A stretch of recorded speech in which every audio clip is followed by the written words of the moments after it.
สบายดีแฟนเพลงของผู้ด่างทั้งเพชรขอฝากฟังผลงานเพลงใหม่เด้อมื้อนี้ก็มีโอกาสดีที่เหมาะสมที่สุดมาถ่ายเพลงใหม่คือง้อก็บ่คืนแล้วก็คุณฮักเก่ามา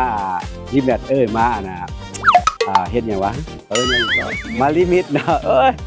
มาลิมิตใหม่มาเป็นจังหวะสามซ่าเนาะเอาฝากไปฟังเด้อแล้วก็อย่าลืมกดไลค์กดแชร์กดตะไคร้เด้ออย่าลืมติดตามผู้ด่างทั้งเพชรเด้อขอบใจพร้อมที่ขุดค้นเริ่มใหม่กับฮักสองเรา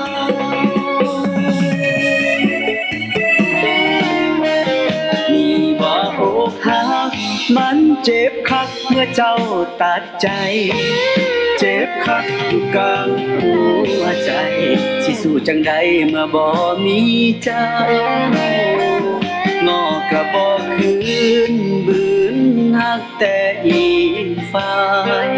ครั้งนี้คงพังทลายเจ้าบ่มีอายอยู่ในสายตา